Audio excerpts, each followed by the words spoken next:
Hello friends, स्वागत है आप सभी का हमारे चैनल को स्टडी में। मैं इकबाल बेस्ट। इस वीडियो के माध्यम से दोस्तों आपको यहाँ पर कराऊंगा लुसेंट का पार्ट नंबर 19 दोस्तों 19 पार्ट। इससे पहले दोस्तों आपको 18 पार्ट में महत्वपूर्ण क्वेश्चन को कराया जा चुका है। यदि आपने दोस्तों उन पार्टों को ना देखा हो तो आप उनको देख सकते हैं, क्योंकि आपके बेहद ही महत्वपूर्ण क्वेश्चन आपको मिलेंगे जो आपके बार बार एग्जाम में आते हैं। तो यहाँ पर भी दोस्तों आपको महत्वपूर्ण क्वेश्चन मिलेंगे पार्ट नंबर 19 में।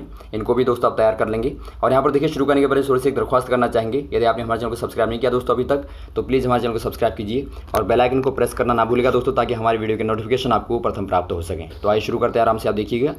देखिए दोस्तों, आपको पिछले बार में कहाँ तक क्वेश्चन कराए थे। आपको क्वेश्चन कराया था दोस्तों हमने, 7 पहाड़ियों वाला नगर कौन सा कहलाता है। 7 पहाड़ियों वाला नगर दोस्तों, या फिर आप कहें शहर, ये रोम को कहा जाता है, जो इटली की दोस्तों राजधानी है रही है दोस्तों। 18 दोस्तों, यहाँ पर देखिए पहला क्वेश्चन क्या दिखाई देता है। शक संवत को राष्ट्रीय पंचांग के रूप में कब अपनाया गया। शक संवत के बारे में थोड़ा सा आपको जानकारी होनी चाहिए दोस्तों। ये यहाँ पर देखिए 78वीं ईस्वी में दोस्तों कुषाण वंश के राजा कनिष्क के काल से चला रहा है। और इसे दोस्तों पंचांग के रूप में, राष्ट्रीय पंचांग के रूप में 22 मार्च 1957 को अपनाया गया दोस्तों। अगला क्वेश्चन देखिए, रेडियम की खोज किसने की।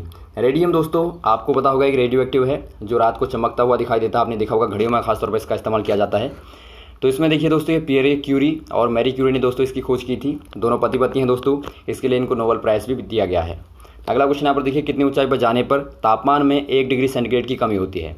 कितनी ऊंचाई पर जाने पर दोस्तों, ये आपका 165 मीटर की ऊंचाई पर जाने पर होती है। अगला क्वेश्चन देखिए दोस्तों, किस ग्रह को के चारों ओर वलय हैं। दोस्तों यहाँ पर देखिए शनि के चारों ओर में वलय दिखाई देते हैं दोस्तों। और आपको पता होगा शनि को दोस्तों सबसे चमकीला अर्थात ब्राइटेस्ट दोस्तों प्लेनेट कहा जाता है, ग्रह कहा जाता है। अगला क्वेश्चन देखिए दोस्तों, विश्व में सर्वाधिक शाखाओं वाला बैंक कौन सा है। ये आपका भारतीय स्टेट बैंक हो जाएगा दोस्तों, SBI हो जाएगा। इसकी लगभग दोस्तों यहाँ पर देखिए अभी 23,000 शाखाएँ हैं, तो आपका SBI सही हो जाएगा। अगला क्वेश्चन देखिए दोस्तों, सफ़ेद हाथियों वाला देश कौन सा है। दोस्तों यहाँ पर देखिए सफ़ेद हाथियों वाला देश हो जाएगा थाईलैंड। अगला क्वेश्चन यहाँ पर देखिए दोस्तों, कंगारू किस देश का राष्ट्रीय चिन्ह है। कंगारू दोस्तों ऑस्ट्रेलिया का राष्ट्रीय चिन्ह है, तो आपको पता होना चाहिए। अगला क्वेश्चन देखिए दोस्तों, सुंदरलाल बहुगुणा का संबंध किस आंदोलन से है। सुंदरलाल बहुगुणा ने दोस्तों चिपको आंदोलन शुरू किया था मुख्य रूप से। इसके तहत क्या था दोस्तों, इसके तहत जो पेड़ों की कटाई हो रही थी, वृक्षों की कटाई हो रही थी दोस्तों, उसको रोकने के लिए चिपको आंदोलन शुरू किया गया था। चिपको में क्या था, पेड़ों के पास में महिलाओं ने भी यहाँ पर बहुत ज़्यादा सपोर्ट किया था इससे। तो पेड़ों के पास में चिपक के दोस्तों उन पर लिपट गए थे लोग, ताकि पेड़ों को कोई न काट सके। अगला क्वेश्चन यहाँ पर देखिए, सन 1923 में स्वराज पार्टी का गठन किसने किया। स्वराज पार्टी का मतलब क्या था दोस्तों। स्वराज का मतलब है अपना राज्य स्थापित करना, मतलब अंग्रेज़ों से आज़ादी करके अपना भारत का भारतीयों के लिए राज्य स्थापित करना। तो ये दोस्तों आपका यहाँ पर देखिए 1923 में याद रखना है आपको, स्वराज पार्टी का गठन किया गया। इसका दोस्तों यहाँ पर देखिए गठन किसके द्वारा किया गया, मुख्य रूप से दोस्तों चित्तरंजन दास और मोतीलाल नेहरू के द्वारा गठन किया गया। अगला क्वेश्चन देखिए दोस्तों, भगत सिंह सुखदेव राजगुरु को फांसी कब दी गई। ये दोस्तों 23 मार्च 1931 को दी गई। इन्होंने दोस्तों असेंबली में बम फेंकने के और दोस्तों अन्य विद्रोहों के लिए दोस्तों इनको फांसी दी गई। और ये दोस्तों 24 मार्च को होने वाली थी, लेकिन हालात को देखते हुए, हालात ख़राब होते हुए देखते हुए 23 मार्च की रात को ही दोस्तों इनको फांसी दी गई थी। अगला क्वेश्चन यहाँ पर देखिए, माउंट एवरेस्ट पर चढ़ने वाले पहले कौन चढ़ा आपको बताना है। दोस्तों यहाँ पर देखिए तेंजिंग नार्वे हो जाएंगे दोस्तों भारत से, और एडमंड हिलेरी हो जाएंगे न्यूजीलैंड से। तो ये आप दोनों ही याद कर लेंगे, बहुत ही महत्वपूर्ण क्वेश्चन है। कभी आपका भारत का आएगा, फिर आपका न्यूजीलैंड का आएगा, तो आप दोनों में से लिख सकते हैं दोस्तों। अगला क्वेश्चन देखिए दोस्तों, पद्मावत की रचना किसने की। पद्मावत दोस्तों बहुत ही अच्छी किताब है दोस्तों पद्मावती के बारे में। तो इसमें देखिए किसने इसकी रचना की आपको बताना है। ये दोस्तों मोहम्मद जायसी ने की, मलिक मोहम्मद जायसी। कभी आपका शॉर्ट में दोस्तों आप जायसी भी याद रख सकते हैं। अगला क्वेश्चन देखिए दोस्तों, अमेरिका के पहले राष्ट्रपति कौन थे। अमेरिका के प्रथम दोस्तों आपको राष्ट्रपति बताने हैं, प्रेसिडेंट बताने हैं। ये दोस्तों जॉर्ज वाशिंगटन हो जाएंगे। इन्हीं के नाम पर दोस्तों वहाँ की कैपिटल का नाम, वहाँ की राजधानी का नाम भी वाशिंगटन पड़ा है। अगला क्वेश्चन देखिए दोस्तों, जर्मनी का एकीकरण किसने किया। दोस्तों यहाँ पर देखिए जर्मनी का एकीकरण जो आपका मध्य यूरोप में पड़ता है दोस्तों, मध्य यूरोप के लगभग 39 राज्यों का दोस्तों एकीकरण करके मिला करके उनको यहाँ पर देखिए उनका एक जर्मनी बनाया गया है। तो एकीकरण का मतलब है उनको सभी को मिलाना। तो ये दोस्तों बिस्मार्क ने किया था मुख्यतः। यहाँ पर देखिए आपको बिस्मार्क के बारे में थोड़ा सा जानकारी होनी चाहिए। ये दोस्तों एक महान योद्धा के रूप में और दोस्तों एक राजनीतिज्ञ के रूप में जाना जाता है। और इन्होंने 2-3 युद्धों को करके दोस्तों वहाँ पर विजय प्राप्त की थी और जर्मनी का एकीकरण किया था। अगला क्वेश्चन देखिए दोस्तों, शोजे वतन पुस्तक किसने लिखी। शोजे वतन दोस्तों पुस्तक के रचयिता हैं मुंशी प्रेमचंद दोस्तों, जिनको कलम का सिपाही कहा जाता है। तो कभी क्वेश्चन आपका आता है कि बताइए कलम का सिपाही किसे कहा जाता है, तो मुंशी प्रेमचंद हो जाएंगे। जिनकी मुख्य कृतियाँ हैं दोस्तों गोदान है, गबन है, या फिर शोजे वतन है, कर्मभूमि है। तो सभी आपको पता होनी चाहिए। अगला क्वेश्चन देखिए दोस्तों, अलीगढ़ आंदोलन किससे संबंधित है। अलीगढ़ का आंदोलन का नेतृत्व किया था दोस्तों सर सैयद अहमद खान ने, जो एक अध्यापक के रूप में है दोस्तों और एक क्रांतिकारी के रूप में या फिर समाज सुधार के रूप में आप जान सकते हैं। इस आंदोलन का संबंध था दोस्तों इस्लामी धर्म से, जहाँ पर इस्लामी धर्म में दोस्तों विभिन्न प्रकार की कुरीतियाँ थीं, विभिन्न प्रकार की जो आपके अलग अलग प्रकार की कुरीतियाँ आ गई थी दोस्तों, उनको दूर करने के लिए सर सैयद अहमद खान ने यह आंदोलन चलाया था। अगला क्वेश्चन देखिए दोस्तों, किस मुग़ल बादशाह ने अंग्रेज़ों को ईस्ट इंडिया कंपनी को सूरत कारखाने में लगवाने की इजाज़त दी थी? ये दोस्तों बहुत ही महत्वपूर्ण क्वेश्चन है। देखिए, जब अंग्रेज़ यहाँ पर आए थे दोस्तों, सर्वप्रथम सूरत में उन्होंने अपना कारखाना लगाया था। एक क्वेश्चन आपका यहाँ पर बनता है। तो दोस्तों आपको यहाँ पर देखिए बताना है कि उस समय इजाज़त किसने दी थी। उस समय दोस्तों मुग़लों का साम्राज्य था, तो उस समय मुग़ल के शहंशाह जो आपके सम्राट थे वो थे जहांगीर। तो जहांगीर के ही आदेश के अनुसार दोस्तों वहाँ पर इजाज़त दी गई थी। तो यहाँ पर आप जहांगीर याद रखेंगे। और धीरे धीरे दोस्तों अंग्रेज़ों ने अपना व्यापार फैलाया और देश को गुलाम बना लिया। अगला क्वेश्चन देखिए दोस्तों, भारत में पुर्तगालियों का प्रथम व्यापार केंद्र कौन सा था? देखिए, जो भारत में व्यापारी शक्तियाँ आई दोस्तों, यूरोपीय शक्तियाँ आई, उनमें से मुख्य था दोस्तों आपका पुर्तगालियों का, अर्थात सर्वप्रथम जो आया वो आपका पुर्तगालियों का था। कभी क्वेश्चन आता है दोस्तों, बताइए कि यूरोपीय शक्तियों में सर्वप्रथम कौन व्यापार के लिए भारत में आया? तो प्रथम दोस्तों आपका पुर्तगाली हो जाएंगे। आपको पता होगा, याद होगा दोस्तों, वास्को डी गामा ने प्रथम समुद्री यात्रा करके रास्ता खोजा था। तो वास्को डी गामा दोस्तों पुर्तगाली ही था।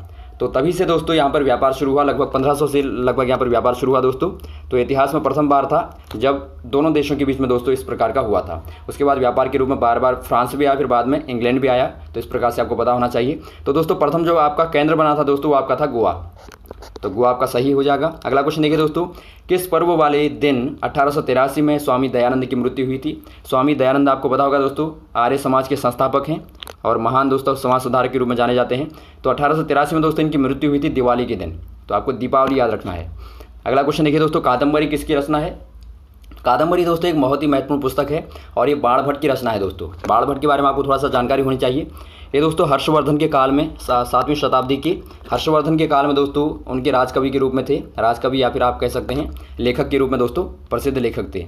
अगला क्वेश्चन यहाँ पर देखिए, भारत के किस राज्य में जनसंख्या घनत्व सबसे ज़्यादा है, सबसे कम है?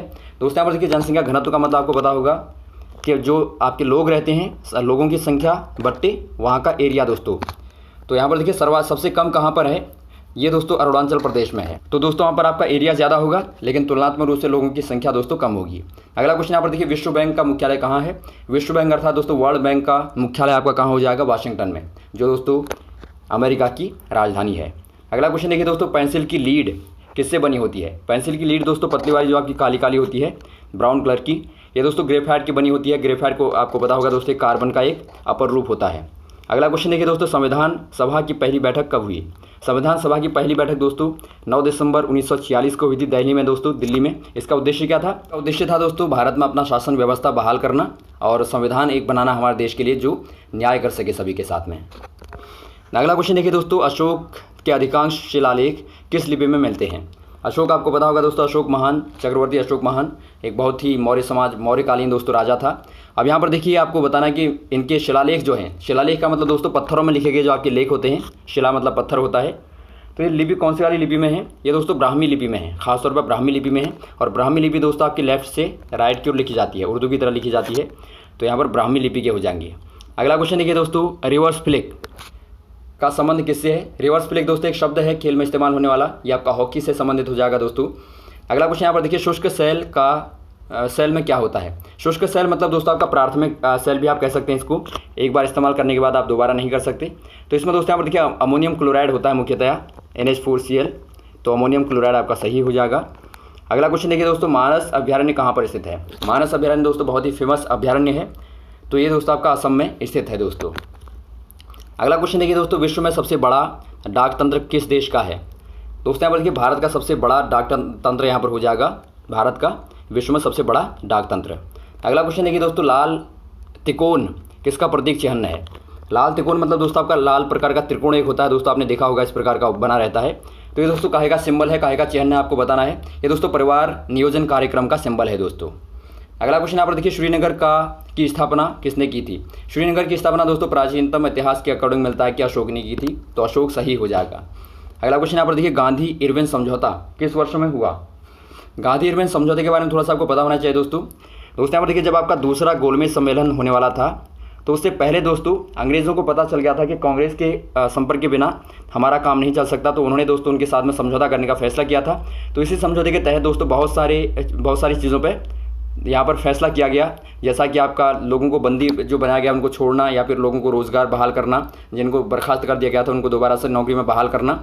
और दोस्तों नमक के बारे में बहुत सारे यहाँ पर इस प्रकार के उद्देश्य थे, तो उन पर दोस्तों समझौता किया गया। तो इसी को बोलते हैं गांधी इरविन। इरविन कौन थे दोस्तों? उस समय की वायसराय थे। तो गांधी और इरविन के बीच में समझौता कहा जाता है। तो ये दोस्तों आपका 3 मार्च 1931 को हुआ। अगला क्वेश्चन देखिए दोस्तों, भारतीय संघ का राष्ट्रपति किसके परामर्श से कार्य करता है? ये दोस्तों प्रधानमंत्री के परामर्श से कार्य करता है। अगला क्वेश्चन देखिए दोस्तों, गंधक के साथ में रबर को गर्म करने की प्रक्रिया को क्या कहते हैं? गंधक मतलब दोस्तों आपका एक प्रकार से आपका सल्फर हो गया। सल्फर के साथ में रबर का मतलब दोस्तों आपका होता है वल्कलीकरण। वल्कलीकरण का मतलब आपको पता होगा दोस्तों, इसमें क्या होता है, प्राकृतिक रबर जो आपका होता है बहुत तरल होता है, जो आपका बहुत नाजुक होता है। तो उसमें दोस्तों आपका सल्फर मिलाने से, गंधक मिलाने से दोस्तों वो कठोर बन जाता है और दोस्तों उसकी प्रत्याशता भी बढ़ जाती है। अगला क्वेश्चन देखिए दोस्तों, पश्चिमी और पूर्वी घाट किन पहाड़ियों से मिलते हैं? तो उसने यहाँ पर देखिए पश्चिमी और पूर्वी घाट कौन सी वाली पहाड़ियों से मिलते हैं आपको बताना है। ये दोस्तों नीलगिरी से मिलकर मिलते हैं। नीलगिरी मतलब दोस्तों आपका नीला पहाड़, जो आपका दोस्तों पश्चिमी घाट पर स्थित एक मुख्य पहाड़ है। और ये दोस्तों आपका तमिलनाडु का मुख्य पर्यटक स्थल भी कहा जाता है दोस्तों नीलगिरी को। अगला क्वेश्चन देखिए दोस्तों, जवाहरलाल नेहरू के नेतृत्व में अंतरिम सरकार का गठन कब किया गया? अंतरिम सरकार का गठन दोस्तों सितंबर 1940 में किया गया, नेहरू के नेतृत्व में। अगला क्वेश्चन देखिए दोस्तों, क्रिकेट पिच की लंबाई कितनी होती है? बार बार ये क्वेश्चन आपका आता है। क्रिकेट पिच की लंबाई दोस्तों 22 गज होती है, यदि आपका गज में आएगा। यदि आपका फुट में आएगा दोस्तों आपका 66 फुट हो जाएगी। तो 22 गज या फिर आप कहें 66 फुट। तो ये दोस्तों आपके रहे महत्वपूर्ण क्वेश्चन जो आपने यहाँ पर देखे, सामान्य ज्ञान के क्वेश्चन दोस्तों और विज्ञान के। इनको दोस्तों आप तैयार कर लेंगे और भी इस प्रकार के क्वेश्चन को आपको लगातार बताते रहेंगे। और हमारे वीडियो को दोस्तों लाइक करना, शेयर करना और सब्सक्राइब करना ना भूलिएगा, ताकि आपको इस प्रकार के वीडियो मिलते रहें। Okay, thanks. जय हिंद, जय भारत।